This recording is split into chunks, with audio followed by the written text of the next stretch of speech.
Good morning students. Myself Sangeeta Sharma from Government Model Senior Secondary School, Rajpur.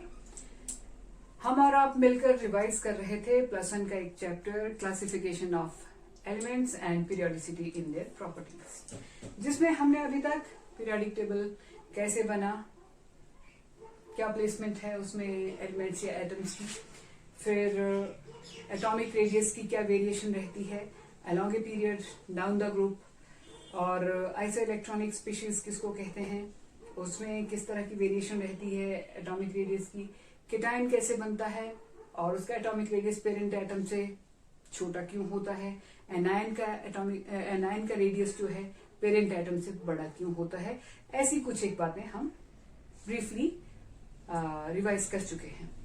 आज हम करने जा रहे हैं आयनाइजेशन एंथैल्पी। पहला टॉपिक है आयनाइजेशन एंथैल्पी। क्या होता है कि किसी एटम का, अगर डेफिनेशन पे ना जाए वैसे बात करें तो आयनाइजेशन एंथैल्पी होता है कि किसी एटम का अंतिम इलेक्ट्रॉन जो है उसको छुड़ाने के लिए हमें जितना फोर्स या एनर्जी लगानी पड़ेगी, नॉट फोर्स, एनर्जी लगानी पड़ेगी, वो भी कब, जब एटम आइसोलेटेड है, अकेला है, और वो कब होगा, जब वो अपनी गैसियस स्टेट में होगा। तो उस वक्त जितनी एनर्जी लगती है अंतिम इलेक्ट्रॉन को छुड़ाने के लिए, उसी को हम आयनाइजेशन एंथैल्पी कह देते हैं। और we can say it is the amount of energy required to remove the last या the most loosely bound electron of an atom in its isolated gaseous state.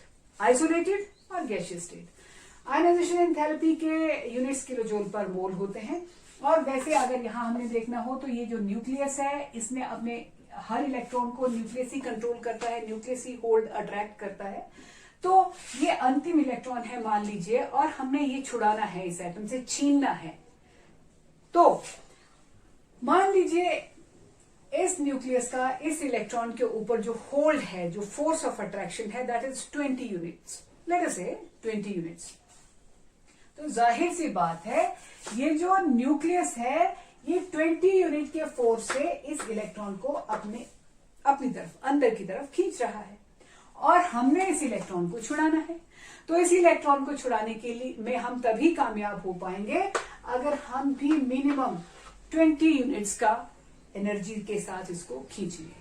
तो मतलब आयनाइजेशन एंथैल्पी एक तरह से इस चीज का मेजर होता है कि न्यूक्लियस ने अंतिम इलेक्ट्रॉन को कितनी एनर्जी के साथ होल्ड, अट्रैक्ट या कंट्रोल कर रखा है।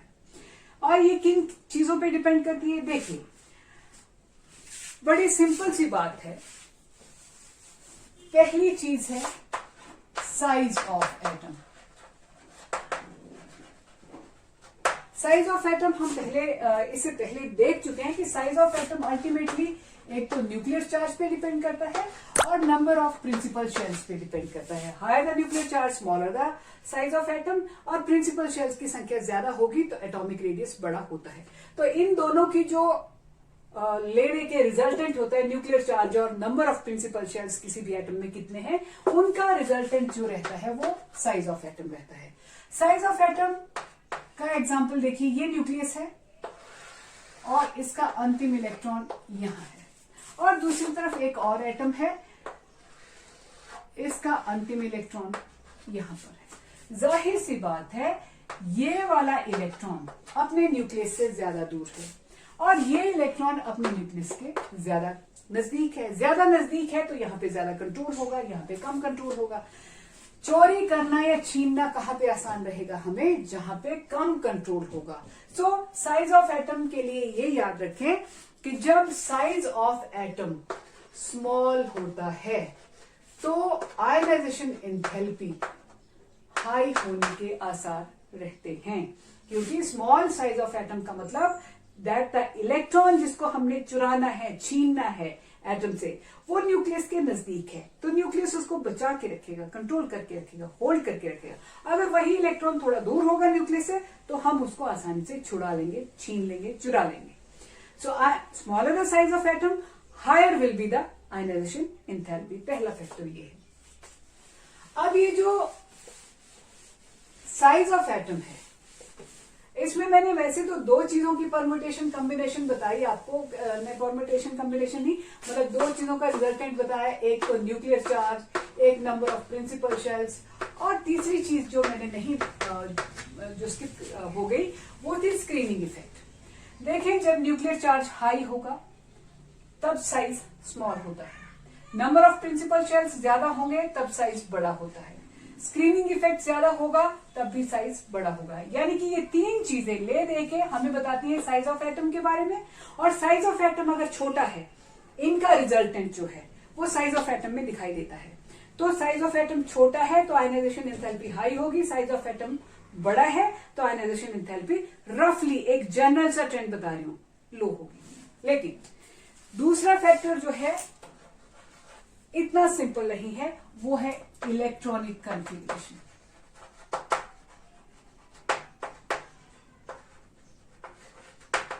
ये जो फर्स्ट फैक्टर है इसमें तीन फैक्टर्स हम कवर करते हैं, nuclear charge, number of primary shells and screening effect. दूसरा फैक्टर है इलेक्ट्रॉनिक कॉन्फ़िगरेशन। इलेक्ट्रॉनिक कॉन्फ़िगरेशन की ये बात है कि जैसे आप ये 2s2 है कोई इलेक्ट्रॉनिक कॉन्फ़िगरेशन, और दूसरी तरफ दूसरा एटम है 2s1। 2s2 से आप इलेक्ट्रॉन छुड़ा रहे हैं और दूसरी तरफ 2s1 से छुड़ा रहे हैं। अब भाई 2s2 फुली फिल्ड तो है, 2s1 फुली फिल्ड नहीं है, तो फुली फिल्ड जो है वो ज्यादा स्टेबल होगा।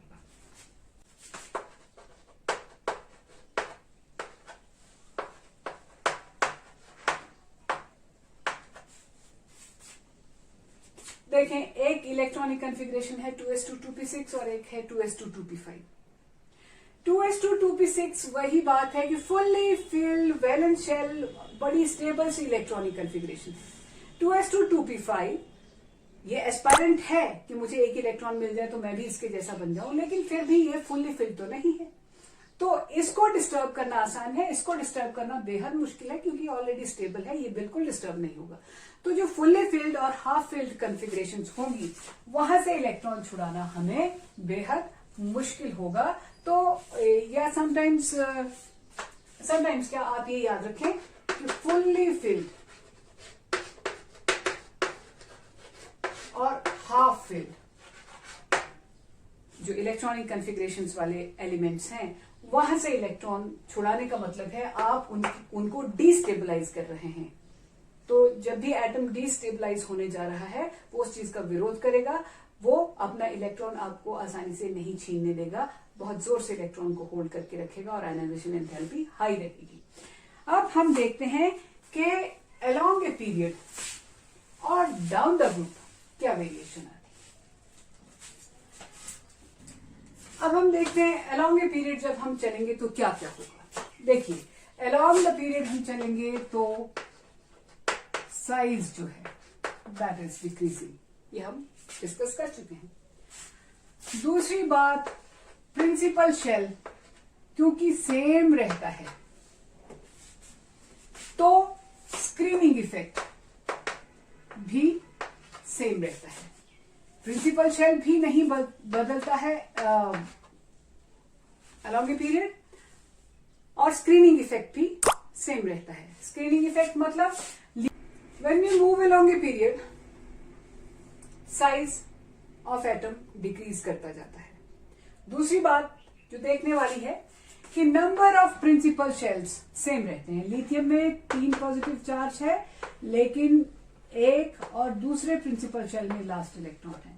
बेरिलियम में होने को 4 पॉजिटिव चार्ज है लेकिन न्यूक्लियस और अंतिम इलेक्ट्रॉन के बीच में एक ही प्रिंसिपल शेल के 2 ही इलेक्ट्रॉन्स हैं, यहां भी और यहां भी, लिथियम में भी और बेरिलियम में भी। मतलब न्यूक्लियर चार्ज को इन 2 इलेक्ट्रॉन्स को फिल्टर करके पार करके ही लिथियम में भी जाना है और बेरिलियम में भी केवल इन 2 इलेक्ट्रॉन्स को पार करके फिल्टर करके इनका स्क्रीनिंग इफेक्ट बर्दाश्त करके बाहर पहुंचना है न्यूक्लियर चार्ज को। तो जितना अगर स्क्रीनिंग इफेक्ट यहां था उतना ही यहां है बेरिलियम में, उतना ही बोरोन में होगा, उतना ही कार्बन नाइट्रोजन, क्योंकि number of principal shells along the period जो है वो सेम रहते हैं। तो एटॉमिक रेडियस डिक्रीज कर रहा है, स्क्रीनिंग इफेक्ट में कोई फर्क पड़ नहीं रहा है। एटॉमिक रेडियस के डिक्रीज करने का मतलब अलोंग द पीरियड का मतलब है कि लास्ट इलेक्ट्रॉन और न्यूक्लियस के बीच की दूरी कम होती जा रही है।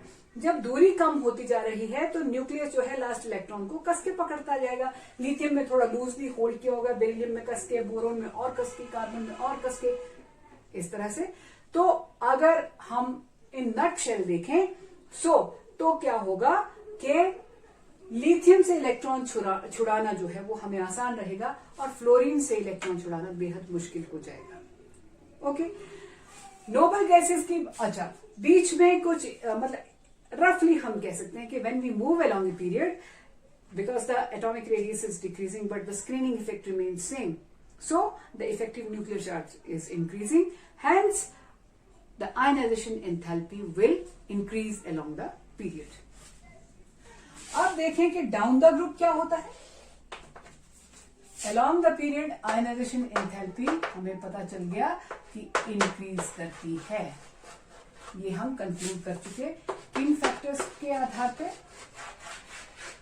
इन फैक्टर्स के आधार पे। अब हमने देखना है कि डाउन द ग्रुप क्या होता है। भाई डाउन द ग्रुप हमें मालूम है कि एटॉमिक रेडियस तो बढ़ रहा है, एटॉमिक साइज या एटॉमिक रेडियस जो भी आप कहते हैं वो बढ़ रहा है, न्यूक्लियस और अंतिम इलेक्ट्रॉन का डिस्टेंस बढ़ रहा है। दूसरी बात, अब लिथियम में वही बात कि लिथियम में न्यूक्लियस और अंतिम इलेक्ट्रॉन के बीच केवल एक ही प्रिंसिपल शेल के 2 इलेक्ट्रॉन्स नाच रहे थे, वो न्यूक्लियर चार्ज को बाहर जाने से रोक रहे थे। सोडियम में आप आएंगे तो 11 पॉजिटिव चार्ज है, लेकिन 1s2, 2s2, 2p6 और लास्ट इलेक्ट्रॉन जो है वो थर्ड प्रिंसिपल शेल में, यानी कि सोडियम में आते आते न्यूक्लियर चार्ज को 1 और 2 प्रिंसिपल शेल्स को, पहले प्रिंसिपल शेल के 2 इलेक्ट्रॉन्स और दूसरे के 8 इलेक्ट्रॉन्स को पार करके जाना है, तब लास्ट इलेक्ट्रॉन तक न्यूक्लियर चार्ज पहुंचेगा। यानी कि जैसे आप लिथियम से फ्रांसियम की तरफ चल रहे हैं, नंबर ऑफ प्रिंसिपल शेल्स बढ़ रहे हैं और स्क्रीनिंग इफेक्ट, न्यूक्लियर चार्ज को जो नंबर ऑफ प्रिंसिपल शेल्स पार कर करके अंतिम इलेक्ट्रॉन तक पहुंचना है, उनकी संख्या बढ़ रही है। स्क्रीनिंग इफेक्ट जो है या शील्डिंग इफेक्ट जो है दैट इज इंक्रीजिंग। बोलने का मतलब अंतिम इलेक्ट्रॉन और न्यूक्लियस के बीच में इंटरफेरेंस बढ़ती जाएगी डाउन द ग्रुप। न्यूक्लियस का ध्यान लास्ट इलेक्ट्रॉन की तरफ, एक तो वो दूर होता जा रहा है, ऊपर से बीच में जो न्यूक्लियस और अंतिम इलेक्ट्रॉन के बीच में पड़ने वाले इलेक्ट्रॉन्स के स्फीयर्स की, प्रिंसिपल शेल्स की संख्या बढ़ रही है, उससे न्यूक्लियस का ध्यान लास्ट इलेक्ट्रॉन की तरफ बहुत अच्छे से नहीं जा पाएगा तो न्यूक्लियस लास्ट इलेक्ट्रॉन को अच्छे से कंट्रोल नहीं कर पाएगा तो न्यूक्लियस का होल्ड कम हो जाएगा। न्यूक्लियस का होल्ड कम हो जाएगा तो इन दोनों फैक्टर्स का नतीजा क्या होगा, ionization enthalpy will go on decreasing down the group. अब पीरियड में रफली इंक्रीजेस, ग्रुप में डिक्रीजेस। पीरियड और ग्रुप में एक मेजर और चीज फर्क आती है। ग्रुप में इलेक्ट्रॉनिक कन्फिग्रेशन वाला फैक्टर वर्क नहीं करता, क्योंकि जैसी इलेक्ट्रॉनिक कन्फिग्रेशन फर्स्ट एलिमेंट की है, S1, 2s1, 3s1, 4s1, 5s1, electronic configuration तो सिमिलर है, तो ग्रुप में इलेक्ट्रॉनिक कन्फिग्रेशन वाला फैक्टर ऑपरेटिव नहीं होता, because all the elements have similar electronic configuration. लेकिन पीरियड में आयनाइजेशन एंथैल्पी को देखना जो है वो इतना भी आसान नहीं है। हाँ, इंक्रीज करती है, वो बोल सकते हैं। अब ये कन्फिग्रेशन वाले फैक्टर का डाउन द ग्रुप और अलोंग द पीरियड डिफरेंस देखें। लिथियम से सीजियम की तरफ, यहाँ पे पोटाशियम को अगर हम थोड़ा सा यहाँ पे एक अनएक्सपेक्टेड सा डिप गया है, otherwise it is overall decrease. Potassium के डिप करने के जो रीजंस हैं वो हम डिटेल में बाद में स्टडी करेंगे। तो क्योंकि ग्रुप में इलेक्ट्रॉनिक कन्फिग्रेशन का कोई खास वेरिएशन नहीं, मतलब सिमिलर रहती है, इसलिए सीधी सी बात है, सीधी सी कैलकुलेशन है कि लिथियम से सीजियम की तरफ जो है आयनाइजेशन एंथैल्पी डिक्रीज करने की एक्सपेक्टेशन थी और वो कर भी गई। यहां जरा ग्रुप में पीरियड में देखें। रफली तो हम कह सकते हैं लिथियम से नियॉन की तरफ आयनाइजेशन एंथैल्पी बढ़ी है, लेकिन बहुत बड़े बड़े अनएक्सपेक्टेड वेरिएशंस यहाँ पे दो जगह स्पेशली देखने को मिलती हैं। लिथियम से बेरिलियम की आयनाइजेशन एंथैल्पी ज्यादा है, ठीक है, ओके है। बोरोन की हम इससे भी ज्यादा एक्सपेक्ट करते थे, लेकिन ये कम हो गई है। Now why beryllium has higher ionization enthalpy than boron. Beryllium की कॉन्फ़िगरेशन है 1s2 2s2, बोरोन की है 1s2 2s2 2p1। तो देखिए, बेरिलियम से जब आपने लास्ट इलेक्ट्रॉन निकालना है तो s ऑर्बिटल जो है दैट इज फुल्ली फिल्ड, पहली बात फुल्ली फिल्ड। बोरोन के p ऑर्बिटल से आप इलेक्ट्रॉन निकालने जा रहे हैं, दैट इज पार्शियली फिल्ड। और मैंने आपको बताया था कि फुल्ली फिल्ड कॉन्फ़िगरेशंस बहुत स्टेबल होती हैं, उनको डिस्टर्ब करेंगे तो बहुत ज्यादा एनर्जी हमें लगानी पड़ेगी। बेरिलियम बहुत विरोध करेगा अगर उसका इलेक्ट्रॉन 2s ऑर्बिटल से आप निकालते हैं, बोरोन उतना नहीं करेगा। 2p है, उसमें 6 इलेक्ट्रॉन होने चाहिए, तो कहां 1 है तो 1 चला भी जाएगा, नो प्रॉब्लम। दूसरी बात क्या है कि यहाँ पे ये न्यूक्लियस, यहाँ पे ये न्यूक्लियस। अब बेरिलियम का न्यूक्लियस और 2s का डिफरेंस कम है, बोरोन के न्यूक्लियस और 2p के बीच में डिस्टेंस ज्यादा है। 2s पहले आता है, 2p बाद में आता है। 2s न्यूक्लियस से ज्यादा नजदीक है, 2p न्यूक्लियस से दूर है। तो बेरिलियम में इलेक्ट्रॉन कहां से निकाल रहे हैं? 2s से। बोरोन का इलेक्ट्रॉन कहां से जाने वाला है? 2p से। तो 2p is far away from nucleus in comparison to 2s, इसलिए 2p से इलेक्ट्रॉन निकालना आसान होगा, 2s से इलेक्ट्रॉन निकालना वैसे भी मुश्किल होगा। तो ये दो कारण है कि बेरिलियम की आयनाइजेशन एंथैल्पी अनएक्सपेक्टेडली बोरोन से ज्यादा है। दूसरी वेरिएशन यहां देखें, नाइट्रोजन और ऑक्सीजन। नाइट्रोजन की आयनाइजेशन एंथैल्पी ऑक्सीजन से काफी हाई है, जबकि हम उम्मीद उल्टी कर रहे थे कि ऑक्सीजन छोटा है, नाइट्रोजन बड़ा है, तो नाइट्रोजन की आयनाइजेशन एंथैल्पी कम होगी, ऑक्सीजन की ज्यादा होगी। देखिए, नाइट्रोजन की कॉन्फ़िगरेशन वैलेंस शेल कॉन्फ़िगरेशन है 2s2 2p3, ऑक्सीजन की है 2s2 2p4। रीजन साफ दिख रहा है। नाइट्रोजन में exactly half filled p orbital है, p में 6/2 दैट इज 3 इलेक्ट्रॉन्स है, ये हाफ फिल्ड है। ऑक्सीजन में p orbital is just partially field.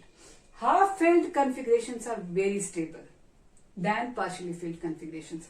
तो नाइट्रोजन बहुत विरोध करेगा इस चीज का अगर आप उसकी हाफ फिल्ड p ऑर्बिटल को डिस्टर्ब करने लगेंगे, वो इलेक्ट्रॉन नहीं जाने देना चाहेगा और आयनाइजेशन एंथैल्पी हाई हो जाएगी। ऑक्सीजन विरोध नहीं करेगा, 4 इलेक्ट्रॉन करेगा, लेकिन नाइट्रोजन जितना नहीं करेगा। सो एक वेरिएशन यहाँ पे। और रही नोबल गैसेस की बात, तो उनकी आयनाइजेशन एंथैल्पी बेहद हाई होती है, होनी भी चाहिए, because they have NS2Np6 fully filled valence shell electronic configuration. तो fully filled valence shell configuration जिसकी है वो औरों के लिए भी एक आइडियल है, बाकी सब भी इसके जैसा बनना चाहते हैं, तो ये तो अपने जैसा हमेशा ही रहना चाहेगा। ये बहुत सुखी और स्टेबल कॉन्फ़िगरेशन है। यहां से डिस्टर्ब होने का मतलब है कि आप फिर सुखी नहीं रहेंगे, आप दुखी हो जाएंगे। तो ये पहले बहुत सुखी है, आप इसका इलेक्ट्रॉन ना छीने और इसको सुखी रहने दें। अगर आप छीनने की कोशिश करेंगे, ये बहुत विरोध करेगा, आपको बहुत एनर्जी लगानी पड़ेगी, बहुत फोर्स लगानी पड़ेगी। इसलिए इसकी या किसी भी नोबल गैस की आयनाइजेशन एंथैल्पी बेहद हाई होती है because of their stable fully filled valence shell configuration of NS2Np6। ये थी आयनाइजेशन एंथैल्पी। पहला इलेक्ट्रॉन आप किसी एटम का रिमूव करते हैं तो जो एनर्जी लगेगी that is first ionization enthalpy. अब आपने एक इलेक्ट्रॉन रिमूव कर लिया है एटम से और उसका केटायन बन गया है, तो पहले ही क्या नंबर ऑफ प्रोटॉन्स की संख्या नंबर ऑफ इलेक्ट्रॉन से ज्यादा हो गई है। अगर आप दूसरा इलेक्ट्रॉन रिमूव करने जा रहे हैं तो याद रखिए कि हमेशा आपको पिछली बारी से ज्यादा एनर्जी लगानी पड़ेगी, क्योंकि एटम में प्रोटॉन और इलेक्ट्रॉन बराबर थे। जैसे एटम से केटायन बना, प्रोटॉन ज्यादा हो गए, इलेक्ट्रॉन कम हो गए, अब इलेक्ट्रॉन कसा गया है। अब आप दूसरा इलेक्ट्रॉन छुड़ाने की बात कर रहे हैं तो आपको ज्यादा एनर्जी, यानी कि second ionization enthalpy is always higher than that of first ionization enthalpy. दूसरे इलेक्ट्रॉन को रिमूव करने के लिए जो एनर्जी लगती है। ओके, और एलिमेंट्स की प्रॉपर्टीज पे आयनाइजेशन एंथैल्पी का क्या असर रहता है कि जिन एलिमेंट्स की आयनाइजेशन एंथैल्पी लो होती है they are usually very reactive. क्या आप इलेक्ट्रॉन छोड़ देंगे आसानी से और वही रिएक्शन शुरू हो गया। तो next topic which has to be discussed is electron gain enthalpy. It is almost an opposite process to that of ionization enthalpy. Electron gain enthalpy में क्या होता है, एक आइसोलेटेड गैशियस एटम जो होता है उसमें आपने एक atom is in its neutral state initially, आप इसमें एक एक्स्ट्रा इलेक्ट्रॉन ऐड करके इसका एनायन बनाने जा रहे हैं, उस दौरान एनर्जी चेंज होगी। हो सकता है ये एक्सोथर्मिक प्रोसेस हो सकता है ये एंडोथर्मिक प्रोसेस हो। तो ये जो इस वक्त एनर्जी चेंज होती है इसी को हम क्या कहते हैं, electron gain enthalpy. It can be positive, it can be negative. Ionization enthalpy के केस में ये था कि it had been always positive. So देखें क्या होता है, एटम के सेंटर में न्यूक्लियस है विच इज पॉजिटिवली चार्ज, ये हम जानते हैं। अब ये जो आने वाला इलेक्ट्रॉन है इसको कौन अट्रैक्ट करेगा, अट्रैक्ट करने वाले जो बॉडी है that is at the centre of atom nucleus sorry. लेकिन जब ये इलेक्ट्रॉन इस एटम में एंटर करने वाला होगा तो इसको रिपेल करने वाले यहां पे क्या होंगे, इलेक्ट्रॉन्स, जिन पे खुद पे क्या है, नेगेटिव चार्ज। तो ये इलेक्ट्रॉन्स जो हैं they will rather never like कि एक एक्स्ट्रा इलेक्ट्रॉन एटम में एंटर कर जाए। सो ये जो है दिस इज रिपल्शन। ये इलेक्ट्रॉन्स पहले से मौजूद यहाँ पे जो इलेक्ट्रॉन्स हैं वो आने वाले इलेक्ट्रॉन को रिपल्शन देने वाले हैं। नाउ न्यूक्लियस क्या देने वाला है, अट्रैक्शन, और जो इलेक्ट्रॉन्स हैं एटम के ऑलरेडी वो क्या देंगे, रिपल्शन। और आपको शायद याद होगा whenever two bodies are attracting each other तो वहां से एनर्जी रिलीज होती है। डेल्टा एच का साइन क्या होता है उस वक्त, नेगेटिव होता है। लेकिन जब दो बॉडीज, ये वाले इलेक्ट्रॉन्स और आने वाला इलेक्ट्रॉन, इनके बीच रिपल्शन होती है then energy is raised, energy is consumed, means delta H has to be positive. अब ये न्यूक्लियस की अट्रैक्शन के कारण कितनी एनर्जी रिलीज हो रही है और इलेक्ट्रॉन्स की रिपल्शन के कारण कितनी एनर्जी कंज्यूम या रेज हो रही है, इन दोनों का सम टोटल जो होगा वो फाइनली होता है इलेक्ट्रॉन गेन एंथैल्पी। सो अगर nuclear attraction for the coming electron वो बहुत स्ट्रांग है तो ये डेल्टा, ये वाला पार्ट जो है रिलीज्ड एनर्जी हाई होगी और रिपल्शन बिटवीन द इलेक्ट्रॉन्स कम है तो ये वाली एनर्जी जो है, कंज्यूम्ड एनर्जी या रेज्ड एनर्जी जो है वो लो होगी। तो ओवरऑल साइन क्या हो जाएगा, negative, process will be exothermic. अगर इससे उलट है तो डेल्टा एच का साइन क्या हो जाएगा, positive, means the process will become endothermic.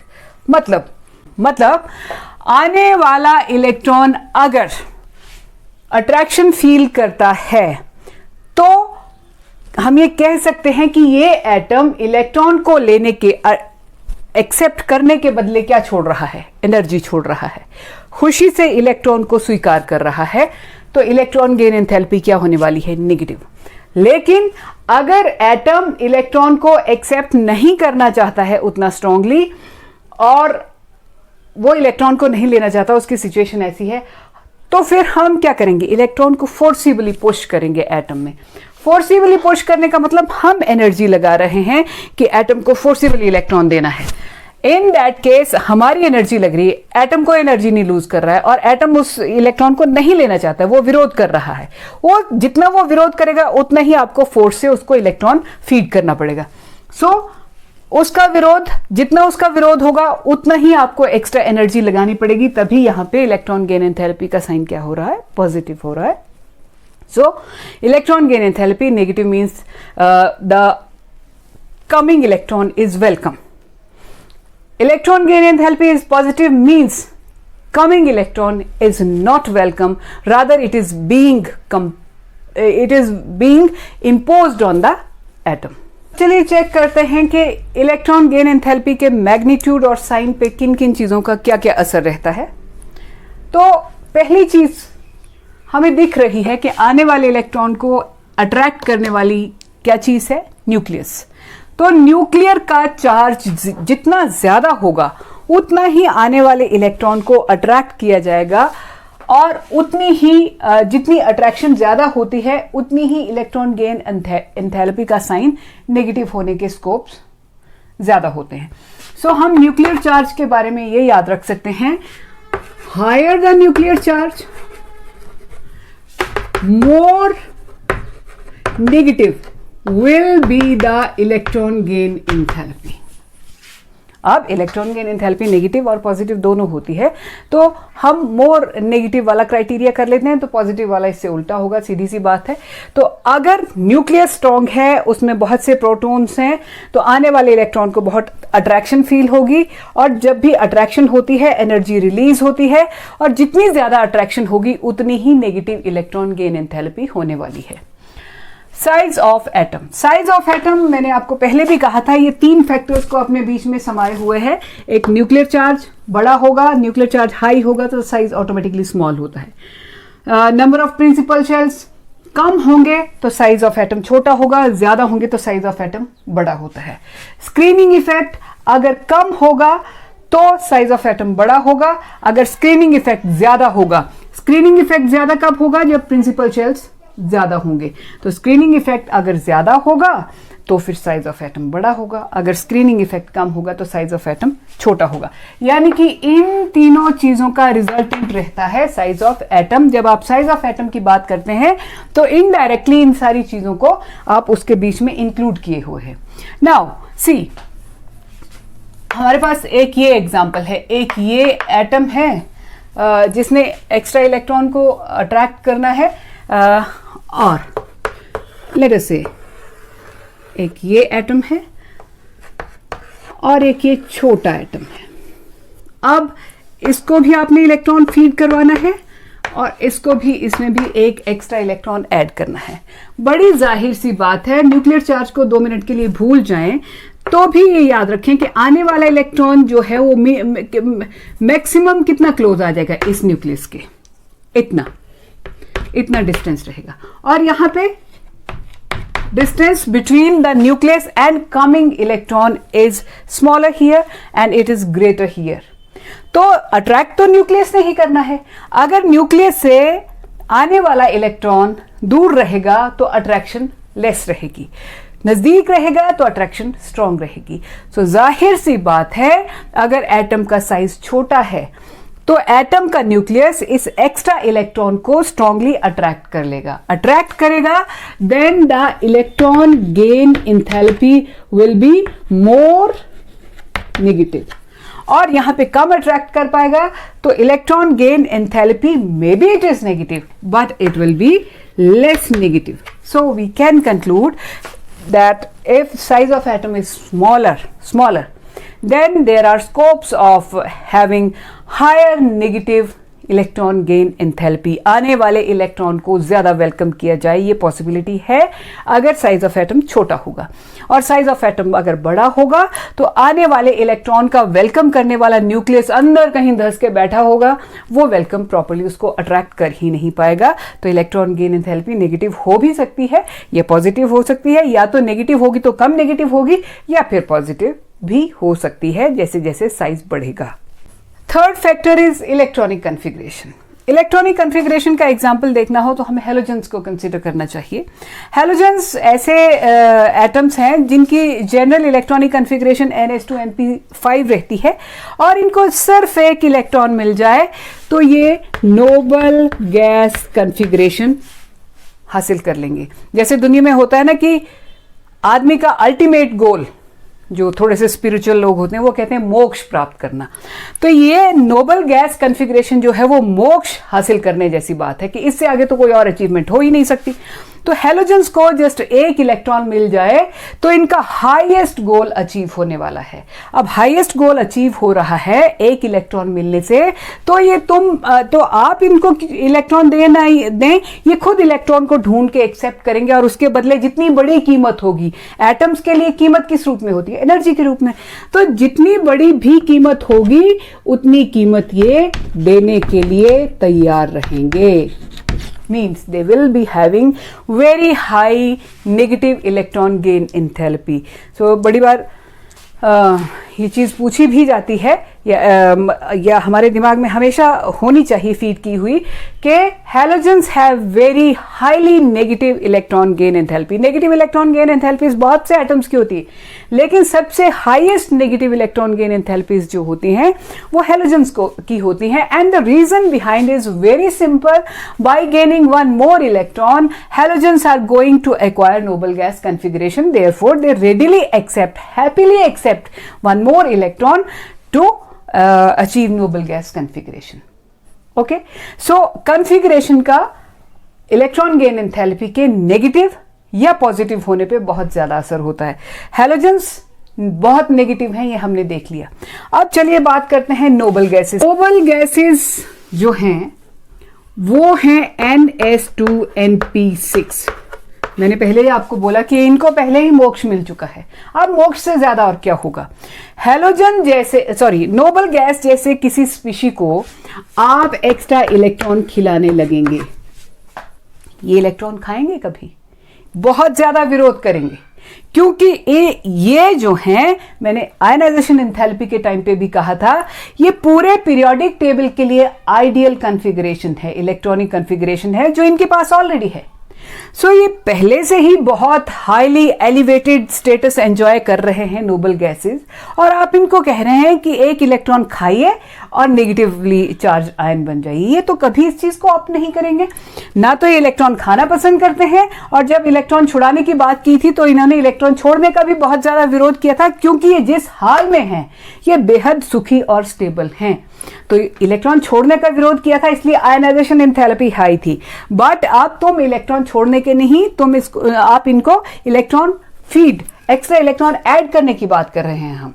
Again ये बहुत ज्यादा विरोध करेंगे इस एक्स्ट्रा इलेक्ट्रॉन का, और विरोध का मतलब रिपल्शन होगा. रिपल्शन का मतलब होगा delta H will be highly positive. Delta H rather I must say electron gain enthalpy will be highly positive as they are already stable. And मतलब मैसेज यही है कि don't try to disturb us by feeding one more electron. हमें किसी electron की जरूरत नहीं है एक्स्ट्रा की, ना तो हम अपना इलेक्ट्रॉन छोड़ेंगे, इसलिए हमारी आयनाइजेशन एंथैल्पी भी बहुत हाई होगी, और हमें एक्स्ट्रा इलेक्ट्रॉन खिलाने की जरूरत भी मत करना. अगर वैसा करोगे तो हम बहुत विरोध करेंगे. इसलिए हमारी इलेक्ट्रॉन गेन एंथैल्पी क्या है?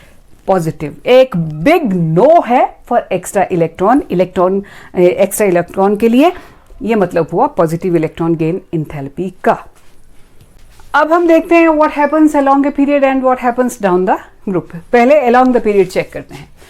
Along the period, second period का ही एग्जांपल ले रही हूं मैं फिर से. Whenever we move along the period, हमें मालूम है न्यूक्लियर चार्ज 3, 4, 5, 6, 7, 8, 9, 10 बढ़ता ही गया है. ओके, न्यूक्लियर चार्ज बढ़ रहा है, तो इसका मतलब ये किसका साइन है कि इलेक्ट्रॉन गेन एंथैल्पी नेगेटिव हो सकती है ज्यादा से ज्यादा. एटॉमिक साइज, लिथियम बड़ा है, बेरिलियम छोटा, बोरोन और कार्बन और फ्लोरीन सबसे छोटा है इनमें, तो एटॉमिक साइज भी छोटा हो रहा है. एटॉमिक साइज डिक्रीज कर रहा है, इसका मतलब इलेक्ट्रॉन गेन एंथैल्पी ज्यादा नेगेटिव होने के आसार हैं. न्यूक्लियर चार्ज बढ़ रहा है, इलेक्ट्रॉन गेन एंथैल्पी ज्यादा नेगेटिव होने के आसार हैं. इलेक्ट्रॉनिक कन्फिगरेशन देखें आप, इधर से इधर को जब भी जाते हैं, फर्स्ट हाफ के लिए ये आसान होता है कि इलेक्ट्रॉन लूज करके पिछली नोबल गैस जैसी कन्फिगरेशन एक्वायर कर ली जाए, और second half of the period से ये टेंडेंसी होती है कि मुझे इलेक्ट्रॉन मिल जाए, 3 मिल जाए, 2 मिल जाए, 1 मिल जाए, तो मैं नोबल गैस जैसा बन जाऊं. मतलब इनके लिए क्या नजदीक है? ये वाली नोबल गैस जरूर नजदीक है, तो ये बनने के लिए इनको इलेक्ट्रॉन एक्सेप्ट करने पड़ेंगे, और इनके लिए पिछली वाली हीलियम जो है वो नजदीक है इनके लिए, और उसके लिए इनको क्या करना पड़ेगा? इलेक्ट्रॉन लूज करना पड़ेगा. So whenever we move from left to right hand side in a period, तो हम एक नेक्स्ट नोबल गैस कॉन्फ़िगरेशन को अप्रोच कर रहे होते हैं, और नेक्स्ट नोबल गैस बनने का तरीका होता है इलेक्ट्रॉन खाओ और अगली नोबल गैस के जैसे हो जाओ. तो इनके लिए भी फायदे का सौदा है, स्पेशली राइट हैंड साइड, मतलब पीरियड के एंड की तरफ वालों के लिए फायदे का सौदा होता है इलेक्ट्रॉन खाओ नोबल गैस बन जाओ. तो इलेक्ट्रॉनिक कॉन्फ़िगरेशन भी हमें यही इंडिकेशन दे रही है कि towards end of the period the electron gain enthalpy is going to be negative, आने वाले इलेक्ट्रॉन का स्वागत ही किया जाएगा। सो ये तीनों चीजें अलोंग ए पीरियड ये इंडिकेट करती हैं कि लिथियम की इलेक्ट्रॉन गेन एंथैल्पी अगर नेगेटिव है तो बेरिलियम की उससे ज्यादा नेगेटिव होगी, बोरोन की उससे ज्यादा, उससे ज्यादा, उससे ज्यादा, उससे ज्यादा, उससे ज्यादा, और सबसे ज्यादा नेगेटिव इलेक्ट्रॉन गेन एंथैल्पी रहती है हैलोजेंस की, क्योंकि वो किसी भी पीरियड का सेकंड लास्ट एलिमेंट होते हैं। उसके बाद तो मोक्ष प्राप्त करने वाले कैटेगरी आ गई वो नोबल गैसेस की, उनका तो किस्सा ही अलग है। तो अपने पीरियड में ये जो हैं ये सबसे ज्यादा इच्छुक हैं हैलोजेंस कि हमें इलेक्ट्रॉन मिलना चाहिए। So we can conclude that wherever we move, हालांकि इलेक्ट्रॉन गेन एंथैल्पी की जो वैल्यूज की वेरिएशन है वो उतनी प्रॉपर नहीं है जितनी आयनाइजेशन एंथैल्पी में होती है along a period या down the group, but roughly we can say that electron gain enthalpy becomes more and more negative when we move along a period from left to right. अब group की बात करते हैं। जब हम group में चलेंगे, now we talk about group. Group में जब ऊपर से नीचे की तरफ चलेंगे, न्यूक्लियर चार्ज तो चलिए बढ़ता ही है। हाइड्रोजन में 1 पॉजिटिव न्यूक्लियर चार्ज है, यहाँ पे 3 है, 11, 19 तो बढ़ रहा है। न्यूक्लियर चार्ज के बढ़ने का मतलब होता है इलेक्ट्रॉन गेन एंथैल्पी नेगेटिव हो सकती है, उस नेगेटिव करने में ही मददगार होता है। एटॉमिक साइज बढ़ रहा है, न्यूक्लियस और आने वाले इलेक्ट्रॉन का गैप बढ़ रहा है। गैप बढ़ेगा तो अट्रैक्शन कम होगी, अट्रैक्शन कम होगी तो इलेक्ट्रॉन गेन एंथैल्पी जो है उसके पॉजिटिव होने के आसार हैं। मैं ये नहीं कह रही कि ऑल ऑफ ए सडन एक एटम में ऐसा हुआ दूसरे में साइज बढ़ गया तो वो पॉजिटिव हो जाएगी, बट एक टेंडेंसी होगी। इलेक्ट्रॉनिक कॉन्फ़िगरेशन का फैक्टर जो है ग्रुप में मैटर नहीं करता, क्योंकि इलेक्ट्रॉनिक कॉन्फ़िगरेशन तो इनकी सिमिलर होती है। इसलिए न्यूक्लियर चार्ज एक ऐसा फैक्टर है जो चाहेगा कि इलेक्ट्रॉन गेन एंथैल्पी नेगेटिव हो, लेकिन आपको पता है कि एटॉमिक साइज में जो फैक्टर हम यहाँ डिस्कस नहीं कर रहे हैं और इसी के अंदर इंक्लूडेड है एटॉमिक साइज में ही कि स्क्रीनिंग इफेक्ट भी डाउन द ग्रुप बढ़ता जाता है। अब स्क्रीनिंग इफेक्ट वो चीज थी जो न्यूक्लियस को अपने ही इलेक्ट्रॉन को संभालने में दिक्कत देता है, स्क्रीनिंग इफेक्ट। तो जब आपसे अपना ही इलेक्ट्रॉन ढंग से नहीं संभाला जाता तो बाहर से आए हुए इलेक्ट्रॉन को भी अट्रैक्ट करने में न्यूक्लियस को दिक्कत होगी अगर स्क्रीनिंग इफेक्ट ज्यादा होगा। तो down the group screening effect तो बढ़ता ही है।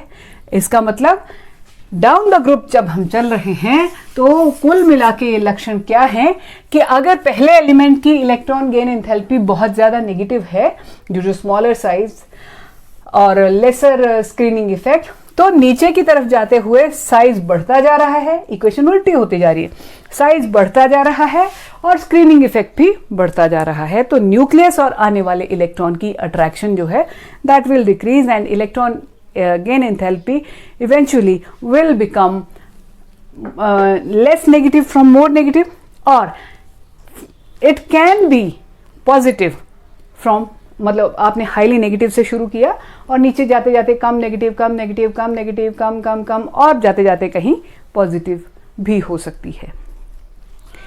अब इसमें एक दो बड़ी नोबल गैसेस का तो हम डिस्कस कर चुके। हम ये जो हैलोजेंस हैं इनमें फ्लोरीन को एक्सपेक्ट करते हैं कि it should have the highest negative electron gain enthalpy, fluorine, chlorine, bromine, iodine being the smallest one. Configuration तो इनके NH2 NP5 सबकी एक जैसी कॉन्फ़िगरेशन है, but fluorine being the smallest one and it has least screening effect. तो हम उम्मीद करते थे कि फ्लोरीन की इलेक्ट्रॉन गेन एंथैल्पी बेहद ज्यादा होगी, सबसे ज्यादा होगी फ्लोरीन से भी, जबकि ग्राफ प्लॉट करें तो कुछ इस तरह का रहता है। ये आपकी फ्लोरीन है, ये क्लोरीन है, ये ब्रोमीन है, ये आयोडीन है। फ्लोरीन की इलेक्ट्रॉन गेन एंथैल्पी कम है, क्लोरीन की ज्यादा, ब्रोमीन की कम, आयोडीन की कम। This part of the graph is okay, हम यही उम्मीद करते थे, but this part of the graph is not okay. This is something which has to be investigated. तो फ्लोरीन की इलेक्ट्रॉन गेन एंथैल्पी क्लोरीन से कम क्यों होती है? ये देखिए फ्लोरीन और क्लोरीन। फ्लोरीन में न्यूक्लियर चार्ज काफी है, 9 है और यहाँ पे 17 है। तो और न्यूक्लियस और जहां पे आप एक्स्ट्रा इलेक्ट्रॉन फीड करने वाले हैं, इसी बाउंड्री पे फीड करने वाले हैं, उसका डिस्टेंस भी बहुत कम है in comparison to chlorine. Chlorine में एक्स्ट्रा इलेक्ट्रॉन इसी डिस्टेंस पे फीड किया जाएगा तो ये ज्यादा है, न्यूक्लियस इस इलेक्ट्रॉन को उतना स्ट्रांगली नहीं अट्रैक्ट कर पाएगा। यहाँ पे मान लीजिए कि ये जो न्यूक्लियस है ये आने वाले इलेक्ट्रॉन को लेटर से या बहुत स्ट्रांगली अट्रैक्ट कर रहा है। नॉट ये न्यूक्लियस जो है फ्लोरीन का, इसका और एक्स्ट्रा इलेक्ट्रॉन का डिस्टेंस कम होने के कारण ये न्यूक्लियस इस इलेक्ट्रॉन को, एक्स्ट्रा इलेक्ट्रॉन को बहुत स्ट्रांगली अट्रैक्ट करेगा इन कंपैरिजन टू क्लोरीन जहां पे डिस्टेंस बहुत ज्यादा होगा न्यूक्लियस और एक्स्ट्रा इलेक्ट्रॉन का, तो अट्रैक्शन कम होगी। लेकिन मान लीजिए यहां पे जो अट्रैक्शन हुई, अट्रैक्शन के कारण जो एनर्जी रिलीज हुई, दैट इज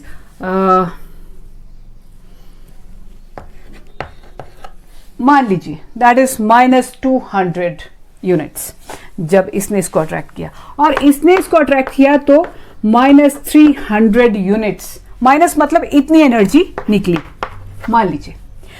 अब आप न्यूक्लियस तो इसका बहुत स्ट्रांगली अट्रैक्ट कर रहा है इस इलेक्ट्रॉन को, इसका उतना स्ट्रांगली नहीं कर रहा है, ये हम देख रहे हैं। लेकिन प्रॉब्लम क्या हुई, जब आप एक एक्स्ट्रा इलेक्ट्रॉन फ्लोरीन में फीड करने वाले हैं तो वो इलेक्ट्रॉन कहां जाएगा, 2p में जाएगा, 2p, और क्लोरीन में एक्स्ट्रा इलेक्ट्रॉन कहां जाके बैठेगा, 3p में जाएगा। भाई 2p का साइज पहले ही बहुत छोटा है और 3p का साइज काफी बड़ा होता है। ये वो हिसाब है कि घर का मुखिया कह रहा है कि एक मेंबर और घर में आएगा, गेस्ट या व्हाटएवर, लेकिन जो पहले से मेंबर्स घर में इलेक्ट्रॉन्स जो रह रहे हैं, मुखिया कौन हुआ, न्यूक्लियस, जो पहले से जो मेंबर्स रह रहे हैं, इलेक्ट्रॉन्स रह रहे हैं, वो कह रहे हैं कि हमें आपस में ही बैठने को, 2p का साइज पहले ही बहुत छोटा है, 5 इलेक्ट्रॉन हमने बड़ी मुश्किल से एडजस्ट किए हैं 2p में, और आप बात कर रहे हैं कि छठा इलेक्ट्रॉन ले आएंगे, तो यहाँ पे इलेक्ट्रॉन्स की कलह हो जाएगी। ये इलेक्ट्रॉन्स इस इलेक्ट्रॉन को बिल्कुल नहीं चाहेंगे कि अंदर आए, तो इनके बीच क्या हो जाएगी, रिपल्शन।